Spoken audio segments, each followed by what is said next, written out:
দর্শক সবাইকে আমন্ত্রণ জানাচ্ছি আড়াইসিএল জনতন্ত্র গণতন্ত্রে আমাদের নিয়মিত আয়োজনে আমরা কথা বলি সমসাময়িক রাজনীতি অর্থনীতির নানা বিষয় নিয়ে।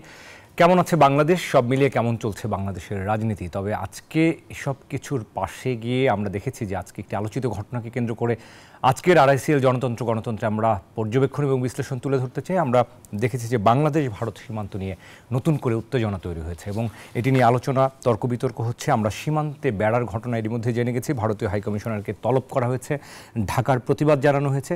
সব মিলিয়ে কেন আবারও নতুন করে সীমান্তে আমরা বেড়া নির্মাণ এবং বাংলাদেশ ভারত সীমান্তে কেন উত্তেজনা, এর ভেতরের নেপথ্যের বিশ্লেষণ আসলে তুলে ধরতে চাই আজকের জনতন্ত্র গণতন্ত্র। আমাদের সঙ্গে দুজন বিশেষজ্ঞ আজকে স্টুডিওতে সময় দিয়েছেন। আমাদের সঙ্গে রয়েছেন অধ্যাপক এম শাহিদুজ্জামান, রয়েছেন আন্তর্জাতিক সম্পর্ক বিশ্লেষক। স্বাগত জানাচ্ছি এম শাহিদুজ্জামান আপনাকে। আমাদের সঙ্গে আরও একজন অতিথি রয়েছেন, আন্তর্জাতিক নিরাপত্তা বিশ্লেষক রয়েছেন মেজর জেনারেল অবসরপ্রাপ্ত ডক্টর মনিরুল ইসলাম আখন্দ। স্বাগত জানাচ্ছি মনিরুল ইসলাম আখন্দ আপনাকে। আমরা দর্শকদের যেটি বলছিলাম যে বাংলাদেশ ভারত সীমান্ত উত্তেজনার নিয়ে আজকে যেহেতু আমরা আলোচনাটা করছি, শুরুতেই অধ্যাপক এম শাহিদুজ্জামান আপনাকে দিয়ে যদি শুরু করি, সব মিলিয়ে আমরা ঘটনাগুলো আজকের সংবাদের মাধ্যমে, আপনারা হয়তো সংবাদ মাধ্যম থেকেও জেনেছেন যে সীমান্তে বেড়া নির্মাণের বিষয়ে প্রণয় ভার্মা কথা বলেছেন, যে দুই দেশের বিএসএফ বিজিবি তারা যোগাযোগ করছে, যেহেতু ডেকে এক ধরনের প্রতিবাদ জানিয়েছে পররাষ্ট্র মন্ত্রণালয়। পরিস্থিতিটা আসলে এমন হলো কেন, যদি এভাবেই শুরুটা করি। ধন্যবাদ। যেহেতু সময় সীমিত, সরাসরি যাচ্ছি প্রসঙ্গে।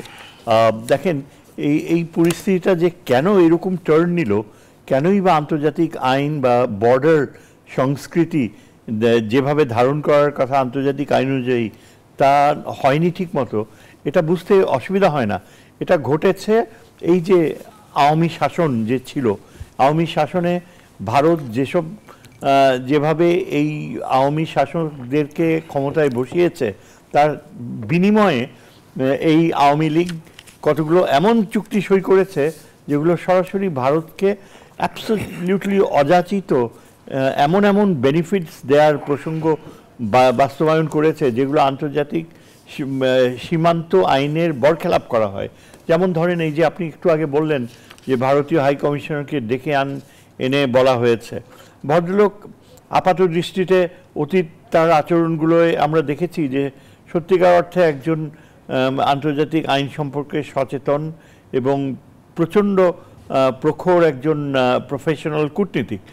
আজকে যতদূর সংবাদ মাধ্যমে দেখলাম যে আমাদের পররাষ্ট্র সচিব যখন তাকে পয়েন্ট আউট করলো যে এই যে সীমান্তে বারবার ভারত আইন লঙ্ঘন করছে এবং ঘটনাগুলো ঘটছে, এমনকি কিছুদিন আগে তো একটা গুলি করে মেরেও ফেলা হয়েছে, সেখানে প্রণব বর্ধনের যে উত্তর আমি শুনলাম, সে বলছে যে ভারত যথাযথভাবে আন্তর্জাতিক সীমানা আইন মেনে চলে একটা বন্ধুত্বপূর্ণ সীমান্ত গড়ার, অর্থাৎ তার ইমপ্রেশনটা এমন যে India will go one step forward, যে যাতে আইন মেনে চলে। কিন্তু আমরা সবাই জানি, এবং আজকে সকালেই বোধহয় এই হোম মিনিস্টার কিন্তু একটা সাক্ষাৎকার প্রেসের সামনে তুলে ধরেছে। বারবার হোম মিনিস্ট্রি ইনসিস্ট করছিল যে আমরা আমাদের জাতীয় স্বার্থ রক্ষা করব, আমরা কোনো ছাড় দেব না, আমরা অত্যন্ত কঠিন ভাষায় ভারতকে করব। কিন্তু যেটা সবচেয়ে স্পর্শকাতর দুর্বলতা তার কথায় বের হয়ে এসছে, সেটা হচ্ছে এই যে দেখেন, এই আগেকার সরকার এমন কতগুলা চুক্তি করেছে, বিশেষ চুক্তি, যার কারণে তারা ওই চুক্তিগুলার সুযোগ নিচ্ছে এবং আমরা ওই ধরনের চুক্তি করার ফলে এখন আমরা কিছু বলতে পারতেছি না। এখানেই কিন্তু তার দুর্বলতাটা বের হয়ে আসছে। কিছু বলতে পারছেন না মানে এটা কেমন কথা? আন্তর্জাতিক আইন, সীমান্ত আইন, যে কোনো আন্তর্জাতিক আইনে, আন্তর্জাতিক নদী আইন বলেন বা যে কোনো সীমান্তর বিষয়ে সব রকমের ব্যবস্থায় দেখা যায় যে স্ট্যান্ডার্ড ইন্টারন্যাশনাল ল, যেটা দীর্ঘ সময়ে ব্যাপী দুই দেশে প্রেসিডেন্ট হিসাবে পালিত হয়ে এসছে, এবং আগেকার যে রেজিমসগুলো ছিল, জিয়ার রেজিম, এরশাদ রেজিম এবং তার আগে খালেদা জিয়ার রেজিম, এইসব রেজিমগুলোতে যেভাবে আন্তর্জাতিক সীমান্ত আইনের প্রয়োগ সেভাবেই করা হয়েছে, যেখানে বিশেষ কোনো সুবিধা দেওয়ার প্রশ্নই আসে নাই, সেখানে এই যে গত কয়েক বছর মিলে যেসব বিশেষ সুবিধা দেওয়া হয়েছে, আন্তর্জাতিক আইনের চিরন্তন প্র্যাকটিসকে ভায়োলেট করে, সেখানে কখনো এই ধরনের বিশেষ আইন প্রেসিডেন্টস পায় না, গ্রহণযোগ্যতা পায় না। এটা একেবারে সর্বজন স্বীকৃত বাস্তবতা। এবং আমরা যদি কোনো আন্তর্জাতিক আদালতে যাই, স্পষ্টতই বোঝা যাবে যে আপনি জিরো লাইনে কিভাবে আপনি স্ট্রাকচার তুলবেন। জিরো লাইনে স্ট্রাকচার তোলার প্রশ্নই ওঠে না। যদি সেটা যদি দিয়ে থাকে, এটা যে অ্যাম্বাসেডর বলছে এভাবে, এটা তো মানে একটা নির্লজ্জ ডমিনেটিং অ্যাটিটিউড।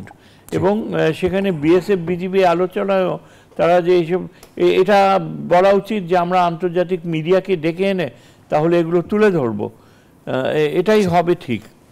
আমরা দেখেছি যে আজকে স্বরাষ্ট্র উপদেষ্টা কিন্তু বলেছেন যে বিজিবি শক্ত অবস্থান নেওয়ার কারণে আসলে, বা জনগণও শক্ত অবস্থান নেওয়ার কারণে তারা কিছুটা পিছু হটেছেন। এবং আমরা দেখেছি যে 5টা স্থানে কিন্তু আরো আগের যদি ঘটনা একটু ব্যাকগ্রাউন্ড টেনে আপনাকে বলি, যে চাঁপাইনবাবগঞ্জ বা লালমনিরহাটের যে 3 বিঘা করিডোর, বা নওগাঁ পত্নীতলার কথা যদি বলি, এরকম 5টা স্থানে কিন্তু তারা মানে 150 গজের মধ্যে কিন্তু কাঁটাতারের বেড়া নির্মাণের তারা চেষ্টা চালিয়েছিলেন। সেটাকে তারা আজকে স্বরাষ্ট্র উপদেষ্টা বলেছেনও যে এটা ঠেকানোর চেষ্টা করা হয়েছে, ঠেকানো গেছে শুধুমাত্র বিজেপির সাথে থাকার কারণে। তো এইরকম একটা পরিস্থিতি আর কি। আমরা আপনার কাছে আসবো, আমরা আমাদের সঙ্গে যেহেতু আরেকজন রয়েছেন, মেজর জেনারেল অবসরপ্রাপ্ত ডক্টর মনিরুল ইসলাম আখন্দ, আপনার কাছেও একই বিষয়ে বলবো যে এই যে বিজিবি জনগণকে শক্ত অবস্থান নিতে হলো, এরকম একটা পরিস্থিতি তৈরি হওয়া, এটিকে আসলে অনাকাঙ্ক্ষিত বলবেন কিনা? বিসমিল্লাহির রহমানির রহিম। নিউজ 24 দর্শকদের আমার সালাম। এটা ডেফিনেটলি একটা অনাকাঙ্ক্ষিত একটা ঘটনা। আমি একটু ইতিহাসটা একটু টেনে নিয়ে আসি। আমাদের ভারতের সাথে আমাদের সর্বমোট 4156 কিলোমিটার বর্ডার, এবং এই বর্ডারের মধ্যে ভারত ইতিমধ্যে 3271 কিলোমিটার বর্ডারে অলরেডি তারা তার কাটার বেড়া দিয়েছে, এবং 885 কিলোমিটার বাকি আছে। ভারতের সাথে বাংলাদেশের মোট 4টা চুক্তি হয়েছে সীমান্ত নিয়ে। 1974-এ একটা, 75, 2011 সালে 2টা হয়েছে। মানে সবগুলোই চুক্তি হয়েছে আওয়ামী লীগ সরকার ক্ষমতায় থাকা অবস্থায়। এবং আমাদের ভারত বাংলাদেশ যুক্ত সীমান্ত নির্দেশাবলী 1975 অনুসারে আমরা সীমান্ত জিরো লাইন থেকে বাংলাদেশ হোক ভারত হোক 150 গজের মধ্যে আমরা কোনো স্থাপনা, পার্মানেন্ট কোনো স্থাপনা নির্মাণ করতে পারবো না। বিশেষ করে যেটার ডিফেন্স পোটেনশিয়ালিটি আছে, প্রতিরক্ষা পটেনশিয়ালিটি আলা কোনো পার্মানেন্ট কনস্ট্রাকশন করতে পারবো না, যার মধ্যে wire fencing is a defence potentiality থাকা একটা ব্যাপার। 150 গজের মধ্যে আমরা থাকতে পারবো না। এবং দুঃখজনক যেটা, যে 2010 সাল থেকে 2023 সাল পর্যন্ত ভারত বাংলাদেশের অনুমোদন ক্রমে 160 স্থানে এই 150 গজের যে লিমিটেশন, এটা ব্যত্যয় ঘটিয়ে 160টা স্থানে তারা কাঁটাতার বেড়া নির্মাণের অনুমোদন নিয়েছিল সরকারের কাছ থেকে। আর ঝামেলা আছে বোধহয় 70 বা 78 আমি বলি, টোটাল 160টা তার অনুমোদন নিয়েছে, টোটাল 135 কিলোমিটার। এর মধ্যে 67 দে হ্যাভ অলরেডি কনস্ট্রাক্টেড, এবং 5টা চলমান ছিল, যেটা আমাদের সাহসী বর্ডার গার্ড বিজেপির প্রতিবাদের কারণে এখন আপাতত এটা বন্ধ আছে, এবং 87টা এখনো তারা নির্মাণ কাজ শুরু করে নাই। এবং যেগুলো তারা নির্মাণ করেছে ওখানেও কিন্তু যে অনুমোদন ছিল, ওই অনুমোদন তো নেওয়াই ঠিক হয়নি, অনুমোদনেরও অনেক ব্যত্যয় ছিল। যেরকম সেগুলোর ক্ষেত্রে তারা বলা ছিল যে যতটুকু সম্ভব পিছনে যেতে হবে, as close as possible to 150 years. পিছনে যাওয়া সুযোগ থাকা সত্ত্বেও তারা জিরো লাইনের খুব কাছাকাছি তার কাটা বেড়াটা দিয়েছে। আর এটা কিন্তু একটা নির্দিষ্ট ডিজাইন অনুযায়ী অনুমোদন দেয় দুইটা দেশের মধ্যে। ওই ডিজাইনের ব্যত্যয় তারা করেছে, যে ডিজাইন অনুযায়ী করার কথা তার থেকে আরো বেশি শক্তিশালী বা কিছু একটা করেছে। এখানে কি, এবং আমি যে জানার জন্য বলছি, এখানে কি সম্মতির তো বিষয় থাকে, সম্মতি তো নিতে হয়, সেটা কি ভারত আসলে নিয়েছিল? এই তো 10 থেকে 23 সাল পর্যন্ত তারা এই 160টা স্থানে নির্মাণ করার জন্য অনুমোদন নিয়েছে ধাপে ধাপে আমাদের সরকারের কাছ থেকে। বা ওইটাও নেওয়া ঠিক হয়নি, 150 গজের মধ্যে আমাদের এটা অনুমোদন দেওয়া উচিত ছিল না। তার মানে কি এটা সরকার এক ধরনের অসম কাজ আমরা বলতে পারি। এবং যে অনুমোদনটা যেটা দিয়েছিল ওটাও কিন্তু তারা ফলো করেনি। আলটিমেটলি কনস্ট্রাকশনের ক্ষেত্রে ওখানে তারা রাস্তা করেছে, কালভার্ট করেছে, যেটা ওই অনুমোদনের মধ্যে ছিল না। যতটুকু পিছনে যেতে পারতো ততটুকু যায় নেই, এখানেও একটা ব্যর্থ হয়েছে। এবং ডিজাইনটা তারা ফলো করেনি। এবং এটার পাশাপাশি তারা অনুমোদিত ডিউটি পোস্ট, সিসি ক্যামেরা, এবং এইসব জিনিস তারা লাগে যেটা আমাদের ডিজাইনের মধ্যে ছিল না। সুতরাং আমরা যতটুকু দিয়েছি ওটাই দেওয়া উচিত হয় নাই, যতটুকু দিয়েছি তার থেকেও বেশি তারা আমাদের কাছ থেকে নিয়েছে। এটা কোনো আইনের মধ্যে চলে না। আমাদের সাথে ভারতের যে চুক্তি সেখানেও বলা হচ্ছে 150 মিটারের মধ্যে তারা আসতে পারবে না। আন্তর্জাতিক ইন্টারন্যাশনাল ল অনুযায়ী this is a must between two countries. এবং সশস্ত্র বাহিনী বর্ডার গার্ড ছাড়া, পুলিশ ছাড়া 5 মাইল বা 8 কিলোমিটারের মধ্যেও কিন্তু কোনো সশস্ত্র বাহিনী আসার কোনো নিয়ম নাই। আমাদের বাংলাদেশি যত ক্যান্টনমেন্ট আছে আমরা এমনভাবে ডিপ্লয়মেন্টটা করেছি যাতে কোনোভাবেই বর্ডারের 5 মাইলের মধ্যে এটা না থাকে। এবং ভারতও তাদের সেনাবাহিনীর পার্মানেন্ট বেসগুলো 5 মাইলের বাইরে। So these are international laws and it has to be followed by all the neighbour. আমি বিশ্বাস করি বাংলাদেশে যেরকম আমাদের সীমান্ত রক্ষার অধিকার আছে, ভারতেরও তাদের সীমান্ত প্রতিরক্ষার অধিকার আছে, but this has to be done as per international law, as per the agreement that has been done by the neighbouring states. এবং অনেক ক্ষেত্রে এটা ব্যর্থ হয়েছে, এটা উচিত হয় নাই। এবং চুক্তি হয়েছে বলেই যে আমরা এটা প্রতিবাদ করতে পারবো না, নতুন করে আবার চুক্তি করা যাবে না, it is not like that. আমরা যদি মনে করি যে আমাদের দেশের সার্বভৌমত্ব স্বাধীনতার জন্য আমাদের চুক্তিগুলো আরেকবার রিভাইজ করা দরকার, we can ask our neighbours to come and sit on the table and discuss, এবং যেটা যথাযথভাবে যেটা হওয়ার কথা সেভাবে এটা আমরা আবার পুনর্নির্মাণ করতে পারি। আমরা ঐতিহাসিকভাবেই দেখে এসেছি যে একটু সম্পদশালী ব্যক্তি বা সমাজের ক্ষেত্রেও আমরা যদি দেখি, সেটা রাষ্ট্রের ক্ষেত্রে দেখি, সেটা বৈশ্বিক পর্যায়েও দেখি, যে এটা কি বিষয়টা এরকম কিনা যে একটু ক্ষমতাবান অর্থনৈতিকভাবে বা রাজনৈতিকভাবে বড় দেশ, বড় অর্থনীতির দেশ, তারা সবসময় অন্যদেরকে ডমিনেট করে আসার চেষ্টা করেছে, বিষয়টা সেরকম? আমি এটা একটু পজিটিভলি দেখতে চাই। আমাদের বাংলাদেশের সীমান্ত পার হয়ে ভারতে কারা যায়? আমি তো যাই না, স্যার যায় না, আপনি যায় না। যাদের বৈধ পাসপোর্ট আছে, যারা চিকিৎসা করতে বেড়াতে যাবে, they go through the proper channel. তো বেসিক্যালি কিন্তু এটা আমাদেরকে অ্যাকসেপ্ট করতে হবে যে people crossing the border are not good people.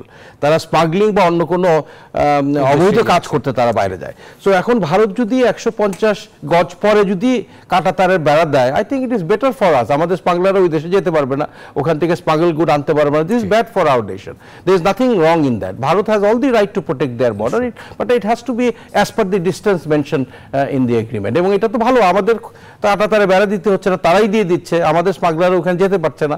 এবং এই স্মাগলিং এ তো আসলে বাংলাদেশ ক্ষতিগ্রস্ত হচ্ছে, ভারতই উপকৃত হচ্ছে। বিভিন্ন মাদক দ্রব্য আসছে, ফেন্সিডিল আসছে, these are destroying our society. জি নিশ্চয়ই। আমরা আসছি আপনার কাছে আবারও। অধ্যাপক এম শাহিদুজ্জামান, আপনার কাছে আরেকবার একটু যদি বলি যে এই যে পরিস্থিতি এখন আসলে আমাদের এখানে আসলে যে বিষয়টা আমরা আলোচনায় যেটা বোঝা যাচ্ছে যে তার মানে কি পূর্ববর্তী যারা ক্ষমতায় ছিলেন তারা আসলে রাজনৈতিক সুবিধা দেওয়ার কারণে কি তারা এই সুবিধাটা নিতে পেরেছেন? মানে এটা এক ধরনের তো সম্মতিক্রমে যদি না হয় বা নিয়মের ব্যত্যয় ঘটানো হয়, তার মানে তো এক ধরনের ক্ষমতার প্রয়োগ করা, সুযোগটা নেওয়া, সেটা হয়েছে। রাজনৈতিক সুবিধা পাওয়ার জন্য ভারতের কাছ থেকে একটা বিশেষ সম্পর্ক গড়ে তোলার জন্য তারা এটা করেছে। একটা কথা অ্যাড না করে পারছি না যে দেখেন, আমরা কিন্তু এই যে বিশেষ সুবিধাগুলো দিয়েছে সেগুলো কিন্তু পিওরলি আন্তর্জাতিক আইনের স্ট্যান্ডার্ড প্রসিজিওর থেকে বিচ্যুতি, এবং সেই অর্থে এটা সাময়িক, কোনোভাবেই স্থায়ী হতে পারে না। এবং দুই পক্ষই রাইট রাখে যে যেখানে আন্তর্জাতিক আইনের স্পষ্ট বিধান রয়েছে, যে কোনো পক্ষই চাইলে তারা একে অপরকে জানিয়ে যে এই সাময়িক বিধান থেকে সরে স্থায়ী বিধানে যেতে পারবে। সেটা ভারতও যেমন করতে পারে, অর্থাৎ যে একটা রাজনৈতিক সরকার যদি ক্ষমতায় থাকে সে এমন কোনো বিচ্যুতি আনতে পারে না যেটা একটা দেশের, দুই দেশের সম্পর্ককে এই ধরনের কন্ট্রোভার্সিতে ফেলে। অর্থাৎ আন্তর্জাতিক সীমানা আইন কিন্তু প্রচুর কাজ হয়েছে, প্রচুর এক্সাম্পলস রয়েছে বিভিন্ন দেশে, এবং বেশিরভাগ দেশই কিন্তু শান্তিপূর্ণভাবে এই আইনগুলো প্রয়োগ করে। এখানে দুই দেশেরই জানার কথা। আজকে যদি আমাদের এই ইন্টারিম গভর্নমেন্ট বলে যে আমরা সরি, আপনারা যেসব চুক্তিগুলো সই করেছেন এগুলো আমাদের জাতীয় স্বার্থের বিপক্ষে আমরা মনে করি, আমরা আন্তর্জাতিক আইনের যে স্থায়ী নিয়ম রয়েছে সেখানে ফিরে যেতে চাই, ভারত সেটা মেনে নিতে বাধ্য। যদি ভারত সেটা না মানে তাহলে সুস্পষ্টভাবে বলা যায় যে ভারত চাপিয়ে দিচ্ছে। এবং এই যে তাদের অ্যাম্বাসেডর যদি সত্যিই বলে থাকে আজকে যে তারা এই যে চুক্তিগুলো সই করা হয়েছে সেটাই মেনে চলছে, এটা তাহলে ঠিক মানে আন্তর্জাতিক আইনকে ডেভিয়েট করা হচ্ছে। সুতরাং আমি মনে করি যে আমাদের নিজেদের ওই ধরনের সামর্থ্য গড়ে তুলতে হবে যে আমরা যেন নিজেদের মনে করি না যে ভারতের চাপে এইসব বিষয়ে মেনে নিব। যেমন যেটা হোম মিনিস্টার কিন্তু একবার বলে বসছে, আজকে সাক্ষাৎকারে দেখলাম যে কিছু করার নাই, এখন সই করে ফেলছে, আমরা কি করব। এটা তো he should not say that. এটা দুর্বলতা প্রকাশ করা, এবং তাহলে আপনি আন্তর্জাতিক আইন সম্পর্কে ওদের চাপের কাছে নথি স্বীকার করছেন, যেটা একেবারেই আমাদের দুর্বলতা। আমাদের শক্তি সঞ্চয় করতে হলে আমাদের পররাষ্ট্র নীতির ক্ষেত্রে যেভাবেই হোক, একটা ভারত যতই শক্তিশালী হোক, আমাদেরও শক্তি অর্জন করার বিভিন্ন উপায় রয়েছে। আন্তর্জাতিক আইন এবং আন্তর্জাতিক কূটনীতিতে আপনার প্রচুর অপশনস রয়েছে। আপনি মিত্রতার সম্পর্কে যেতে পারেন, আপনি আরেকটা দেশের সাথে সামরিক সম্পর্ক আনতে পারেন, যেখানে প্রয়োজন হলে আপনি সমরাস্ত্র বা অন্য দেশের কোনো সহযোগিতায় ট্রুপস ডিপ্লয়মেন্টের নীতিতে যেতে পারেন। এখানে কোনো অনৈতিক কিছু না, আন্তর্জাতিক আইনে এগুলো সব স্বীকৃত নিরাপত্তা ব্যবস্থা। ছোট রাষ্ট্র বড় রাষ্ট্র সম্পর্কের ক্ষেত্রে নিরাপত্তার জন্য এবং বর্ডার সংরক্ষণের জন্য আপনি যে কোনো বাস্তবধর্মী আপনাকে অন্য পক্ষকে জানাতে হবে তেমনও কোনো কথা নাই। আপনার কোনো মিত্র শক্তি, মিত্র বন্ধু থাকতে পারে, যে আমেরিকান ফোর্সেস বিভিন্ন দেশে দেখেন, কোরিয়ান ওয়ারের সময় কোরিয়াতে, এখন পর্যন্ত জাপানে আমেরিকান ফোর্সেস আর দেয়ার, বিভিন্ন দেশে, মিডল ইস্টে রয়েছে, অন্যান্য দেশের থাকে। এটা একটা আন্তর্জাতিক। কিন্তু আমাদের আসলে প্রবলেমটা হয়েছে যে এই গত 15-16 বছরে এই যে সরকার ক্ষমতায় ছিল, তাদের এই অ্যাপিজমেন্ট নীতি, আপোষকামী নীতি এবং ক্ষমতায় থাকার লোভ, যার ফলে তারা আন্তর্জাতিক আইনে একটা ছোট রাষ্ট্রর যেসব সুবিধা, যেসব মিত্রতা বা আনতে পারতো, সেই পথ থেকে কখনোই ভয়েস রেজটা হয়নি, আমরা রেজ করিনি। এবং আমাদের মিত্রতা যদি থাকে, আমি ধরেন আমাদের অন্য কোনো পার্শ্ববর্তী দেশের সাথে অত্যন্ত ঘনিষ্ঠ সম্পর্ক থাকতে পারে, অতীতে ছিল, তার ধারাবাহিক। ভারতের কোনো অধিকার নেই যে সেখানে আমাদের প্রশ্ন করে কিংবা আমাদের আন্তর্জাতিক আইনের পালন করা নিয়ে কোনো করে। বরং ভারত যে অন্যায়ভাবে চাপিয়ে দেয়, যে অন্যায় ট্রিটিগুলো, একটা অনির্বাচিত সরকার ছিল জেনেও কিন্তু ভারত এইসব চুক্তি করেছে, সম্পূর্ণভাবে একটা অবৈধ আনফ্রেন্ডলি আচরণ করেছে। এই বিষয়গুলো কিন্তু আমাদের সরাসরি তুলে ধরার অধিকার রয়েছে। কিন্তু আমাদের যদি সরকার ওই ধরনের মেরুদণ্ড না থাকে, সেটা খুবই দরকার। এবং সেজন্য আমার মনে হয় যে একটা ইলেকটেড গভর্নমেন্টের হয়তো ওই ধরনের শক্তি থাকবে, যখন জনগণের কতখানি সমর্থন, এই যে আমাদের বর্ডারে সমস্ত জনগণ, তার মানে এর অর্থ কি প্রতিবাদ মুখর হয়েছে, প্রতিবাদ মুখর। এবং একটা ইলেকটেড গভর্নমেন্ট থাকলে সত্যিকার অর্থে পার্লামেন্টে রেজলিউশন পাস করা সম্ভব। পররাষ্ট্রমন্ত্রী বা ডিফেন্স মিনিস্টার সরাসরি বলবে এবং অপোজিশনও ধরবে যে আপনি কেন বাংলাদেশের স্বার্থ এভাবে বিকিয়ে দিচ্ছেন। সেটাই আমাদের একটা বড় প্রয়োজন।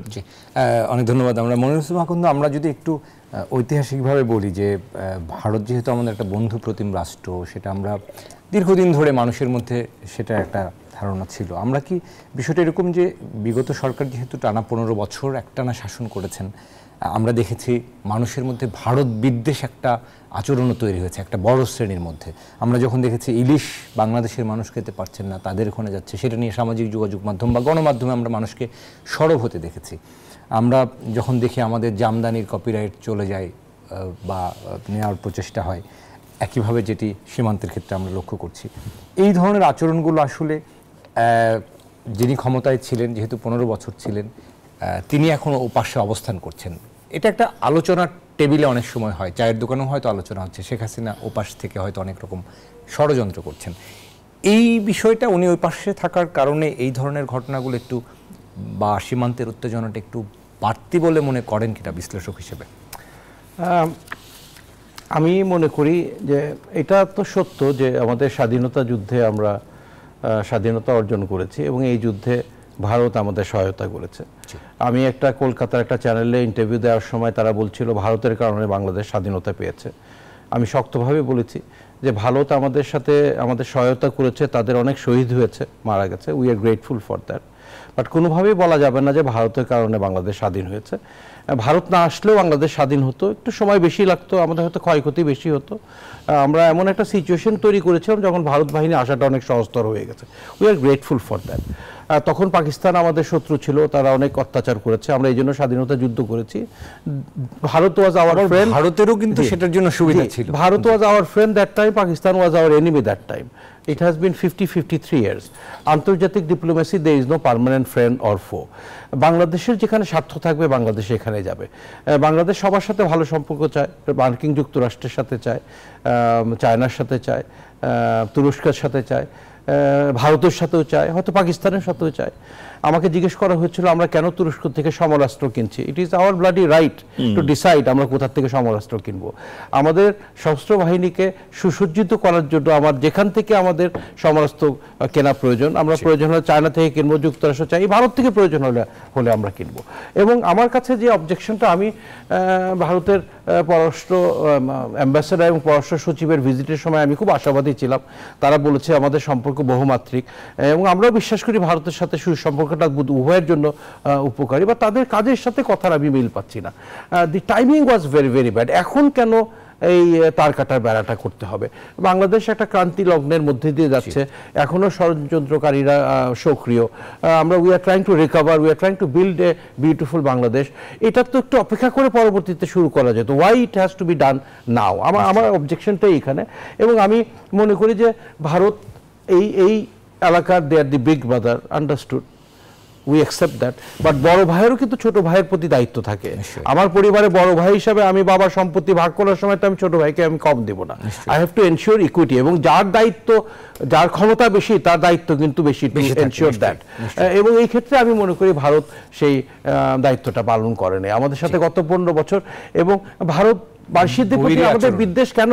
আসলে বাংলাদেশি মানুষ এখনো ভারতের মানুষদের প্রতি আমাদের বিদ্বেষ নাই, সরকারের প্রতি আমাদের বিদ্বেষ। এবং এই বেশি বেশি নেওয়ার কারণে, বৈষম্যপূর্ণ এগ্রিমেন্টগুলো হওয়ার কারণে কিন্তু আমাদের ভালোবাসা হারিয়েছে সরকারের নীতির প্রতি। আমি কিন্তু ভারতের ডিপ্লোম্যাটস এবং তাদেরকে আমি অনেক মেধাবী মনে করতাম, বাট আই কান্ট আন্ডারস্ট্যান্ড যে তারা ইচ্ছে করে একটা বন্ধুপ্রতিম দেশের জনগণের মধ্যে এই বিদ্বেষটা, বিষটা কেন তারা তৈরি করলো। এবং তাদের মিডিয়া যেভাবে মিথ্যাচার করছে, যত করছে তত আমাদের হেট্রেড বাড়ছে আমাদের পার্শ্ববর্তী দেশের প্রতি। দুই দেশের জন্যই ক্ষতিকর।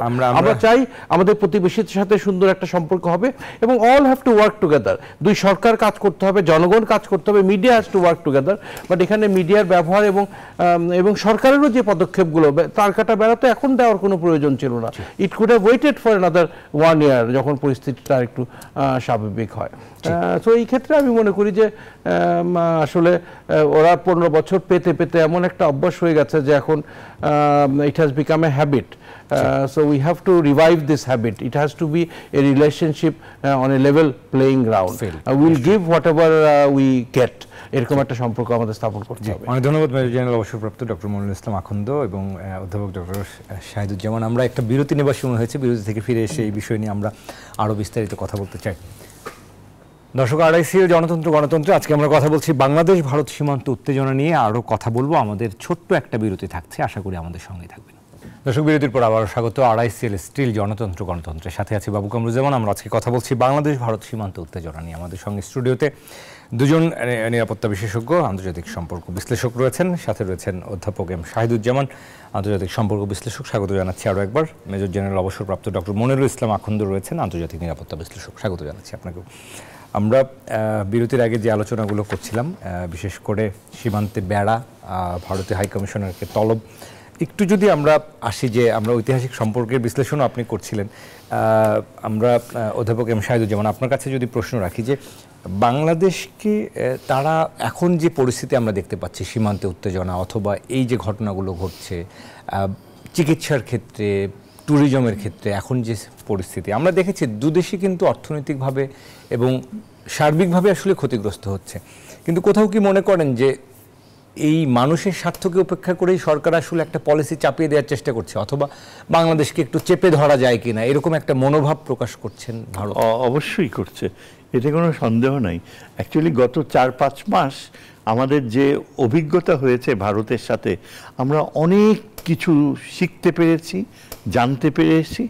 ভারতের যে বাংলাদেশের প্রতি তাদের গত 15 বছরের বাস্তবতার কারণে যে মনস্তাত্ত্বিক পরিবর্তন হয়েছে, সেটা এই গত 4-5 মাসে তাদের প্রোপাগ্যান্ডা, থ্যাঙ্ক গড, আমাদেরকে অনেক কিছু শিখিয়েছে। আমরা মানে অভূতপূর্ব জ্ঞান লাভ করেছি, যেটা হয়তো কল্পনাই করতে পারতাম না। এবং সবচেয়ে বড় কথা হচ্ছে যে আমরা একটা স্বাধীন দেশ, just like Thailand, Indonesia, Malaysia, তাদের মতোই যে আমরা একটা দেশ, কিংবা পাকিস্তান বা শ্রীলঙ্কার মতো, এই চিন্তাটা তাদের ভিতর থেকে চলে গেছে। তাদের চিন্তায় বাংলাদেশের সমস্ত স্বাধীন পদক্ষেপ এখন যাই নেওয়া হোক, এটা তারা একটা মানে ভ্রুকুটি তাদের ইন্টারপ্রেটার্সদের মাঝে। এবং এই যে প্রাইভেট চ্যানেলসগুলো যেভাবে এখন প্রোপাগান্ডা শুরু করেছে, সেটা ইন্ডিকেট করে দেয় যে at the backdrop of their mind বাংলাদেশকে তারা কিভাবে দেখতে চায়। প্রথম কথা হচ্ছে একেবারে ক্লিয়ারলি আমাদেরকে তারা ক্লায়েন্ট স্টেট হিসেবে দেখতে চায়, ভ্যাসেল স্টেট হিসেবে দেখতে চায়। এবং সেখান থেকে সরে যাওয়াটার প্রক্রিয়াটা যে আমরা চিন্তা করছি, বাস্তবায়ন করছি, এটা কিছুতেই ভারত মেনে নিতে পারবে না। তারা চাইবে আমাদেরকে হয় you are satellite or we will crush you. এবং এই জন্য তাদের মূল যে চিন্তাধারা, এর মূল উৎপত্তি হয়েছে এই যে বিজেপির যে সংস্কৃতি। সেখানে এই নরেন্দ্র মোদীর সবচেয়ে বড় সাকসেস স্টোরি ছিল বাংলাদেশ, যেটা তাদের অন্য দেশগুলোর সাথে আলাদা হয়ে গেলেও, বিচ্ছিন্ন হয়ে গেলেও, বাংলাদেশকে নরেন্দ্র মোদী বারবার দেখিয়েছে তাদের আরএসএসের মাধ্যমে যে অখণ্ড ভারতের যে স্বপ্ন, সেটা সবচেয়ে কাছাকাছি আনতে বাংলাদেশই সবচেয়ে অবদান রাখছে। এবং আমরা তো আনফর্চুনেটলি জানি না যে শেষ এক বছর কী ধরনের গোপন চুক্তি যে সই করেছে এই তথাকথিত সন্ত্রাসী প্রধানমন্ত্রী, যার কারণে আমরা এই ভারত এখন বারবার ইনসিস্ট করতেছে যে আমাদেরকে আচরণ প্রক্রিয়া না হলে এই ধরনের অ্যাম্বাসেডর এসে যেখানে তার অ্যাপোলোজাইজ করার কথা যে আন্তর্জাতিক আইন ভাঙা হয়েছে, জিরো লাইনে কনস্ট্রাকশন করাটা আমাদের উচিত হয়নি, অ্যাপোলোজাইজ করার কথা স্বাভাবিক সম্পর্কে, নেপালের কাছেও করে, হ্যাঁ, কিন্তু আমাদেরকে সেভাবে করবে না। এবং এজন্যই আমাদের জন্য একটা বিরাট টাস্ক হচ্ছে। আমি তো মনে করি আন্তর্জাতিক কূটনীতির একজন ছাত্র হিসেবে যে কোনোভাবেই কিন্তু ভারতের কাছে কোনো দুর্বলতা দেখানো উচিত না। আমি জানি না কতখানি সত্যি, একটা টিভি মিডিয়াতে দেখলাম আমাদের প্রধান উপদেষ্টা, তিনি তো অনেক সাহস দেখিয়েছেন, তাকে প্রশংসা করতে হয় যে চীনের সাথে, পাকিস্তানের সাথে, টার্কির সাথে আমরা যে নতুন নতুন সামরিক সম্পর্ক গড়ে তুলছি, সেটার অনেক প্রশংসা করেছি। কিন্তু আজকে একটা মিডিয়াতে বলছিল যে প্রধান উপদেষ্টাকে কোট করে যে আমাদের দেশে কোনো বিদেশি সৈন্য স্টেশন করতে আমরা অ্যালাউ করব না। এই কথা আপনার বলার কি দরকার? করবেন কি করবেন না এটা আমাদের নিজস্ব দরকার, নিজস্ব ব্যাপার, কিন্তু আমরা করব না এটা আপনি কাকে এই মেসেজ দিচ্ছেন?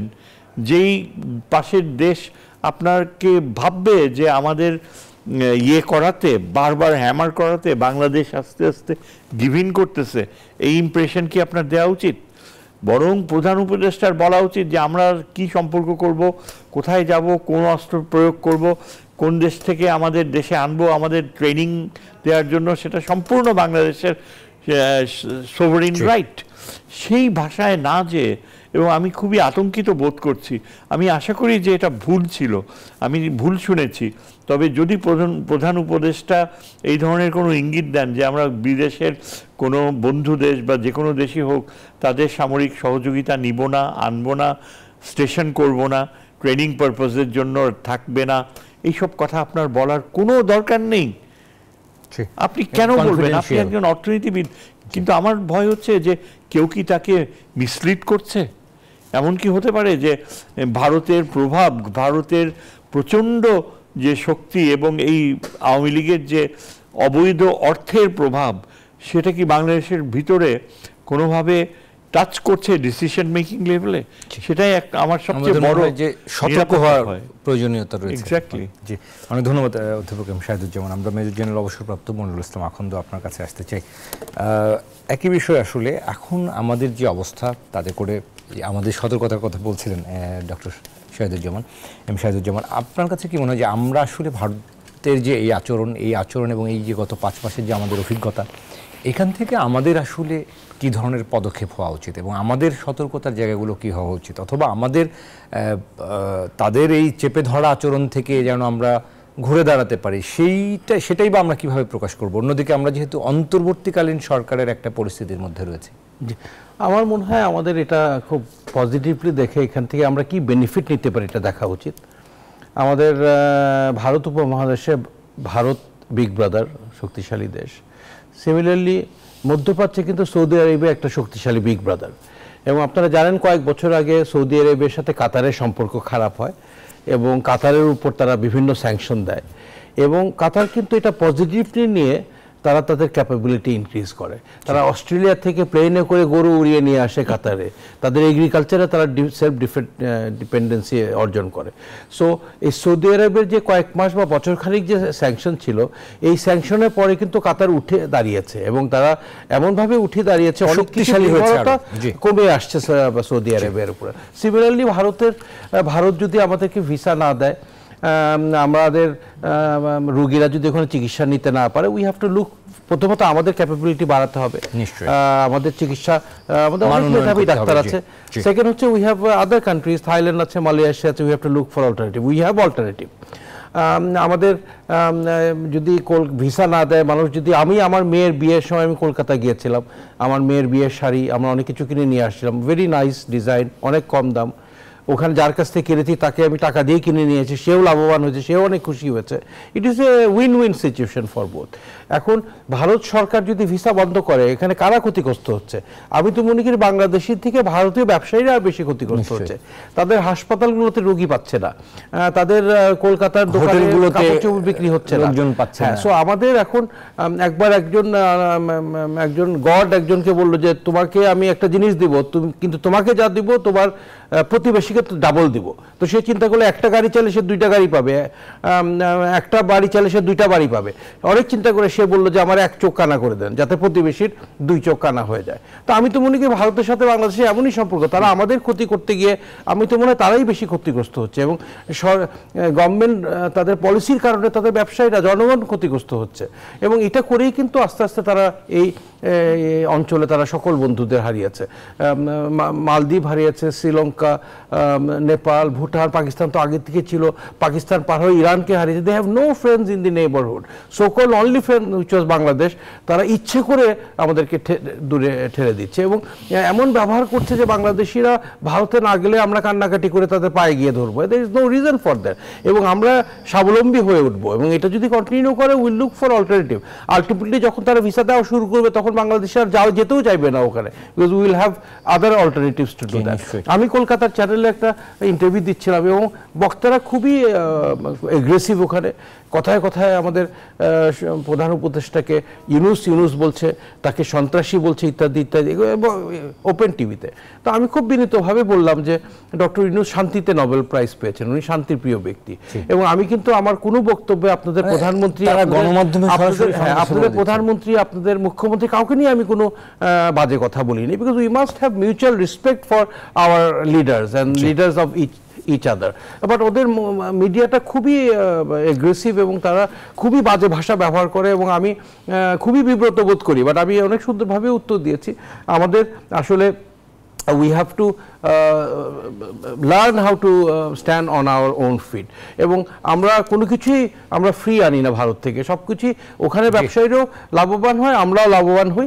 and if you don't want to do it, বরাবরই তারা বেশি লাভবান হয়েছে, বেশি হয়েছে। তারপরেও যদি এটা বন্ধ করে দেয়, আমি মনে করি ওই এক চোখ কানা আর দুই চোখ কানার মতন গল্পটা হবে আর কি এখানে, আমার মনে হয়। আমরা অনেক ধন্যবাদ, চমৎকার উদাহরণ দিয়েছেন। আমরা আরেকটা বিরতি নেবার সময় হয়েছে, বিরতি থেকে ফিরে এসে আরো কথা বলবো। দর্শক, RICL গণতন্ত্রে বাংলাদেশ ভারত সীমান্ত উত্তেজনা নিয়ে আমরা কথা বলছি। আমাদের সঙ্গে দুজন আন্তর্জাতিক সম্পর্ক বিশ্লেষক রয়েছেন। আরেকটা বিরতি থেকে ফিরবো, আশা করি আমাদের সঙ্গে থাকবেন। দর্শক, আরও একবার স্বাগত। RICL স্টিল গণতন্ত্রে আমরা কথা বলছি ভারত বাংলাদেশ সীমান্ত উত্তেজনা নিয়ে। আমাদের সঙ্গে রয়েছেন অধ্যাপক এম শাহিদুজ্জামান, মেজর জেনারেল অবসরপ্রাপ্ত ডক্টর মনিরুল ইসলাম আখন্দ। দুজনকে স্বাগত জানাচ্ছি আরও একবার। আমরা অনুষ্ঠানে একেবারে শেষ পর্যায়ে রয়েছে, ছোট ছোট করে একটু জানবো। অধ্যাপক এম শাহিদুজ্জামান, আপনার কাছ থেকে যে বিষয়টি জানতে চাইবো, মোটা দাগে আমরা এখন যে পরিস্থিতিতে দাঁড়িয়ে আছি, সেই জায়গা থেকে যদি বলা হয় হোয়াট টু বি নেক্সট, মানে এর ভবিষ্যৎ আসলে কি, আমাদের করণীয় আসলে কি, অন্তর্বর্তীকালীন সরকারেরই বা কি করণীয়, সেই জায়গাটা নিয়ে যদি একটু বলতেন। Exactly, perfect question. দেখেন, টু বি ব্রিফ, আমার মনে হয় এই যে 20 তারিখে আমাদের ফরেন পলিসি অ্যাডভাইজার চীন সফরে যাচ্ছে। এটা কিন্তু এতদিন হয়ে ওঠেনি, হওয়া উচিত ছিল, কিন্তু অনেক কিছুই করণীয় ছিল যেগুলো হয়নি, এবং আমাদের একটা বড় প্রশ্নবোধক চিহ্ন রয়ে গেছে। এটা কি ইউনূস সাহেবের ইঙ্গিতে, মার্কিন যুক্তরাষ্ট্রের কোনো কারণে, নাকি ভারত, শেখ হাসিনা সেখান থেকে শেখ হাসিনার ইয়েতে? আমার কাছে যেটা মনে হয় যে অনেক আগেই তিস্তার চুক্তি অনেক আগেই করা উচিত ছিল চীনের সাথে, প্রমিস ছিল। এবং আমাদের উত্তরবঙ্গে নিরাপত্তার একটা প্রশ্ন রয়েছে।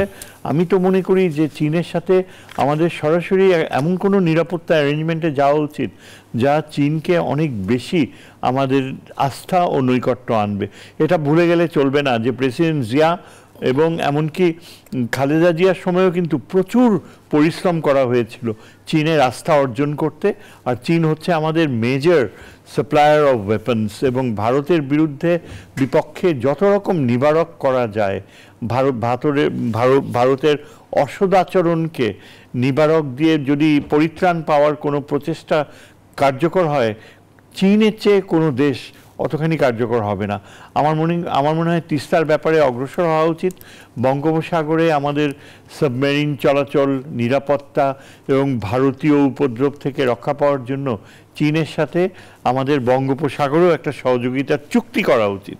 অর্থাৎ আমি মনে করি এই সরকারের সময়েই নিরাপত্তা ক্ষেত্রে চীনের সাথে আমাদের অগ্রগতি হওয়া উচিত। কেননা আগামী সরকার যে কবে আসবে, একটা বছর লেগে যাবে, সেই সময়টাতে ভারত হয়তো আমাদেরকে আরও অনেক ক্ষতি করে ফেলতে পারে। সুতরাং আমাদেরকে আসলে এখন শক্তভাবেই আসলে মোকাবেলা করা উচিত এবং সতর্কও থাকা। এক্স্যাক্টলি আসলে আপনার পরামর্শ। অনেক ধন্যবাদ অধ্যাপক শাহিদুজ্জামান। আমরা মেজর জেনারেল অবসরপ্রাপ্ত ডক্টর মনিরুল ইসলাম আখন্দ, আপনার কাছে একটু যদি বলি যে এই মুহূর্তে বর্ডার ঘিরে যখন একটা বর্ডারে এই ধরনের ঘটনা ঘটে বা 5টা বর্ডারে এই ধরনের ঘটনা ঘটে, সারা বাংলাদেশেই সেই উত্তেজনাটা আসলে ছড়িয়ে পড়ে আমাদের সীমান্তগুলোতে। আমরা যেহেতু ঐতিহাসিকভাবে দেখেছি, আপনার যখন ফেলানি হত্যাকাণ্ডের কথা এখনও চোখে ভাসে, মানুষ বিমর্ষ হয়ে পড়ে। সব মিলিয়ে আসলে আমাদের বিজিবির যে ক্যাপাসিটি, আমাদের যে বর্ডারগুলো রয়েছে, সেখানকার সিকিউরিটি নিয়ে আপনার কাছে কি মনে হয় যে আমরা আসলে কতখানি সিকিউর, অথবা বিজিবির সক্ষমতার জায়গাটাও যদি একটু বলতেন? আমি খুব আত্মবিশ্বাসের সাথে বলতে চাই যে আমাদের একটা অত্যন্ত সুপ্রশিক্ষিত এবং সুসজ্জিত বর্ডার ফোর্স আছে বিজিবি, এবং তারা ইতিহাসে স্বাধীনতার পর থেকে বারবার প্রমাণ করেছে তারা একটা সাহসী ফোর্স, এবং বিভিন্ন জায়গায় ফায়ার হয়েছে বর্ডারে, এবং সবসময় আমরা বিজয়ী হয়েছি। Very well trend, very well equipped, এবং বর্ডার ফোর্সের ট্যাঙ্ক নাই, গোলন্দাজ আর্টিলারি নেই, এগুলো বর্ডার ফোর্সের দরকার নেই। বাট একটা বর্ডার ফোর্সের যেসব অস্ত্র গোলাবারুদ থাকা দরকার, দে হ্যাভ 100%। তারা অত্যন্ত সুপ্রশিক্ষিত, ওয়েল ট্রেন্ড, এবং আমাদের বর্ডার, এবং এখন বর্তমানে যে ডিজি বিজিবি আছে জেনারেল আশরাফ, আমার খুবই প্রিয় একজন young officer, very professional officer, very professional officers are serving in BGB, এবং 100% আওয়ার বর্ডার্স আর সেফ। এবং আমি মনে মনে বিশ্বাস করি যে বরং বিএসএফ বরং আমাদের বিজিপিকে ভয় পায়। এবং এই যে কাঁটাতার বেড়া যে অবৈধভাবে করার চেষ্টা করলো, বাধাগ্রস্ত করলো, এটা কে করলো? এটা তো বিজিবি করলো, দে হ্যাভ ইনিশিয়েটেড। জনগণ বাধা দিয়েছে, পরে বিজিবি গিয়ে ফ্ল্যাগ মিটিং করে এটা বাধা দিয়েছে। সো আমাদের বর্ডার অত্যন্ত নিরাপদ। আমি মাঝে মাঝেই আমাদের প্রতিবেশী পশ্চিমবঙ্গের টিভি চ্যানেল দেখি, ওখানে তারা আপনি খুললেই দেখবেন যে আরাকান আর্মি চট্টগ্রাম দখল করে ফেলবে, এই করবে সেই করবে। আমাকেও একটা ইন্টারভিউতে জিজ্ঞেস করেছিল, তো আমি বলেছি যে let us think about our own borders, we are capable of protecting our own borders. আপনারা বরং China border, Pakistan border, 7 sister নিয়ে চিন্তা করেন, ওটাতে আপনারা বেশি উপকৃত হবেন। আমাদের বর্ডারের ব্যাপারটা আমাদেরকে হ্যান্ডেল করতে দেন। এবং আমি মনে করি যে দি কান্ট্রি ইজ সেফ, আমাদের অত্যন্ত সুন্দর এবং ভেরি স্ট্রং একটা ফোর্স আছে, এবং তারা very proportionally rationally distributed throughout দি বর্ডার্স। এবং আমি একটা জিনিস শুধু বলতে পারি যে মনে হয় আমার পুলিশের যেসব ক্ষমতা থাকা প্রয়োজন নাই, এপিসি এবং অন্যান্য সরঞ্জামাদি, হেভি ওয়েপেন, এগুলো আস্তে আস্তে বিজেপিকে এটা দিয়ে দিতে পারে। আমাদের জনগণের বিরুদ্ধে এপিসি এবং এই ভারী অস্ত্র ব্যবহার করার তো কোনো প্রয়োজন নাই পুলিশ বাহিনীর। এগুলো হিসাব করে পুলিশ বাহিনী হালকা অস্ত্র নিয়ে ডিউটি করবে, আইন শৃঙ্খলা রক্ষা করবে। বর্ডারে আমরা আরেকটু এই অস্ত্র এবং গোলা বারুদ বা এপিসি এগুলো আমরা আস্তে আস্তে বিজেপিকে দিয়ে দিতে পারি। সো আমরা নিশ্চিন্ত থাকতে পারি যে আমাদের দি কান্ট্রি ইজ প্রোটেক্টেড এবং একটা অত্যন্ত শক্তিশালী একটা বাহিনী বিজেপি আছে এবং আমরা নির্ভয়ে ঘুমাতে পারবো রাতে। আওয়ার বর্ডারস আর 100% সিকিউরড ইনশাআল্লাহ। আর সমাধানের জায়গাটা কি দেখেন এখানে এখন যে পরিস্থিতি? এটা সামটাইমস টাইম হিলস। অনেক ক্ষেত্রে আমাদের আসলে তাড়াহুড়া করার কোনো প্রয়োজন না। আমি বলেছি যে ওনাদের টাইমিংটা ভালো ছিল না, ঠিক ছিল না, ভারতে এই সময় করা উচিত ছিল না, but we have send a message. I think we have reacted quite properly. BJP has protested, আমাদের পররাষ্ট্র মন্ত্রণালয় অ্যাম্বাসেডারকে ডেকেছে। I think we have send our message. আমি মনে করি দিস ওয়াজ এনাফ। এর থেকে বেশি বাড়াবাড়ি করাও আমার মনে হয় প্রয়োজন নাই। বাট এই সিচুয়েশনে আমাদের রিয়াকশনটা সরকারিভাবে বেসরকারিভাবে বিজেপি সব দিক থেকে I think we have done the right thing. সকল ক্ষেত্রে আমাদের এভাবেই আমাদের রিয়াক্ট করা উচিত। অসংখ্য ধন্যবাদ জানাই মেজর জেনারেল ডক্টর মনিরুল ইসলাম আখন্দ এবং অধ্যাপক এম শাহিদুজ্জামান, আপনাদের দুজনকে আজকের এই আলোচনায় আমাদেরকে সময় দেওয়ার জন্য। Thank you. দর্শক, আমরা কথা বলছিলাম বাংলাদেশ ভারত সীমান্ত উত্তেজনা নিয়ে। আমরা আশা করব যে রাজনৈতিকভাবে এবং আলোচনার মধ্য দিয়ে বাংলাদেশ ভারত সীমান্তের এই উত্তেজনা আসলে দুই দেশের জন্যই যেন স্বস্তিকর হয়ে আসে, দুই দেশই যেন আসলে অর্থনৈতিকভাবে রাজনৈতিকভাবে একটি শক্ত অবস্থানে থাকে।